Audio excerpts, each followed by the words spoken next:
Hindi naman kasi ako sasagot sa Young Guns dahil kailangan ko sumagot sa 32 million na bumoto sa akin, hindi sa isa or dalawa na tao. Kaya hindi ako aalis dito dahil nilagay ako ng mga tao dito believing that I will work for the country. And that is what we did. We worked. Next question, Red Mendoza, Manila Times. Good afternoon po, Ma'am. Red Mendoza po from the Manila Times.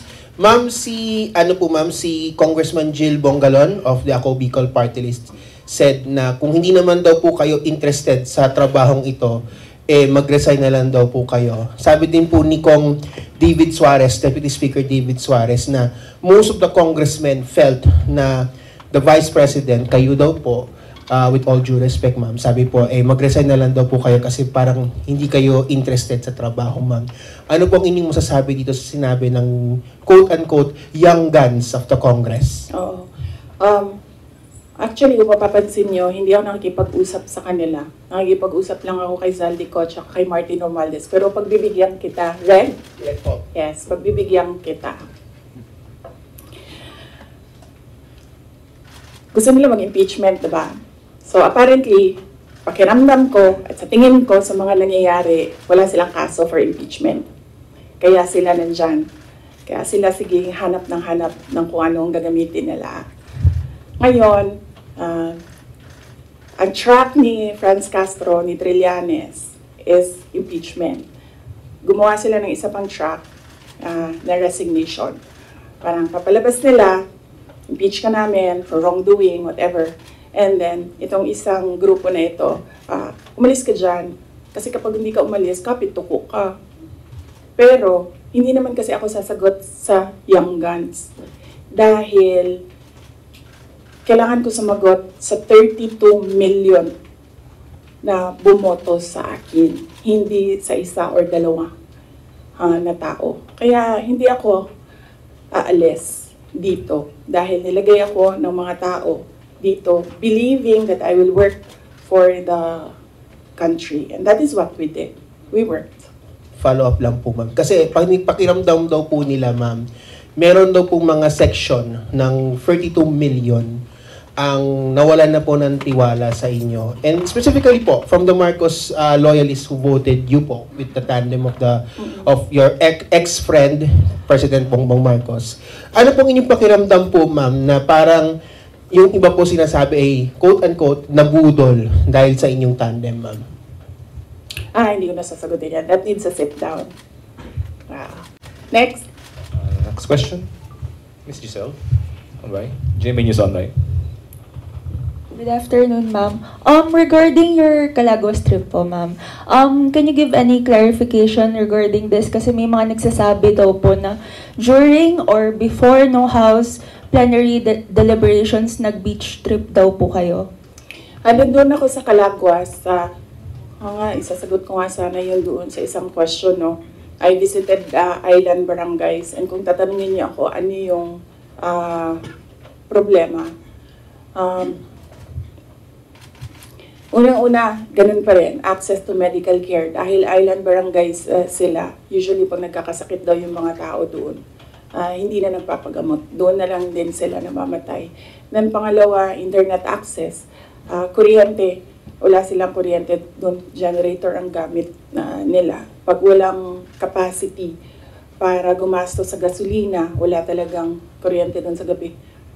At pangatlo, yung malinis na potable water. Kasi kumukuha lang sila doon sa tinignan namin. Kumukuha lang sila doon sa parang tubod gani. Spring. Spring. So, yes. I think, nabasa ko naman yung report ng Philippine National Police. Accurate naman, tama yung lahat. Ang report nila. 6:32 was it na umalis ako doon sa Calaguas. Nung Monday po, ma'am. Ng Monday, yes. 6:32 ng Monday umalis ako doon. Ang budget hearing started 10 a.m. So tama din ako. Walang budget hearing na nangyayari at 6:32 a.m. Walang congressman magigising ng 6:32 a.m. para magtrabaho. Ang gumagawa lang ng ganyan ang mga executives na hindi natutulog para magtrabaho. So by the time na nag-hearing sila sa budget, 10 a.m., nandun na kami sa Vinson's poblasyon. Umiikot na kami doon sa iba't iba nilang landmarks sa Vinson's. I'm happy na dahil sa aking pagbisita doon ay na-highlight ang Calaguas Islands. They need more visitors there kasi karamihan sa kanila they depend on tourism na nangyayari lang kapag summer kasi medyo malayo yung boat ride tsaka choppy yung balod nila. Unsay taga Maalon. Yes. Next question, Mr. Jason Rubigo, SMNI. Other topic? Yes. Baka may question pa sila tungkol sa issue. Any other follow-up questions? Sa Bicol, tapusin muna natin yung Bicol. Can you tell us more about your meeting with former Vice President Lenny? I did not have permission from Vice President Lenny to talk about what we talked about. Pero ito lang yung gusto ko sabihin din sa mga tao. Hindi ba dahil kasi hindi alam ng mga tao or walang picture na lumalabas ay hindi ko ginagawa. Isa sa mga tasks na nilista para sa akin dito sa Office of the Vice President is to visit former Vice Presidents doon sa mga residences nila.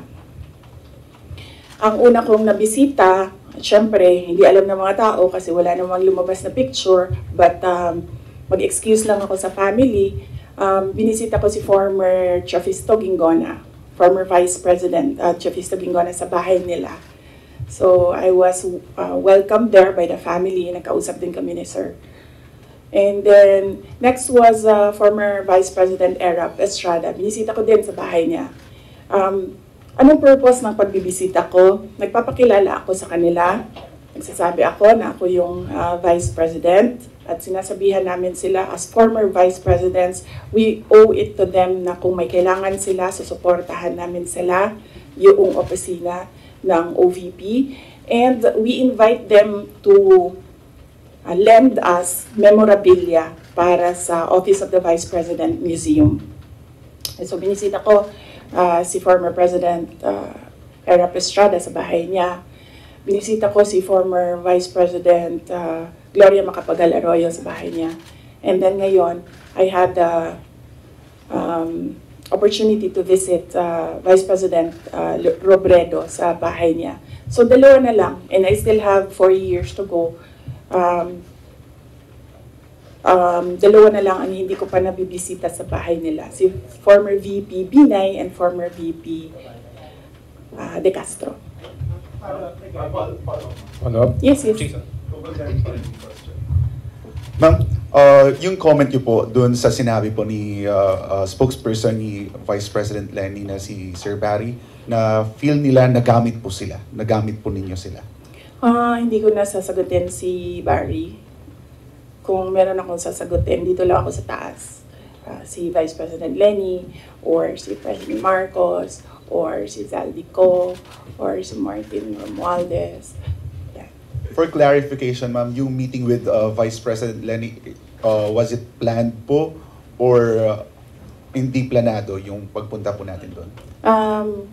Hindi ko na sasagutin yung details kasi I understand hindi din nagsasabi ng detalye si VP Lenny. Pero i-confirm ko na nandun ako sa bahay niya. Follow-up. MC. Can you confirm that, the camp of former Vice President Lenny said na it was more on personal, nothing political naman daw. Can you confirm na it was more on personal conversation lang yung nangyari and nothing political? Siguro, no, as she's more senior than me kasi nauna siyang maging vice president sa akin. Kung meron mang dapat magsalita, siguro dapat si Vice President Lenny yun kasi bahay niya yun and siya yung binisita. So, napaka-assuming ko naman kung ako yung magkukwento. Ako na nga yung bisita, ako pa yung madaldal. So, kung si Vice President Lenny Robredo ay walang sinasabi, respetuhin natin kung ano yung gusto niya.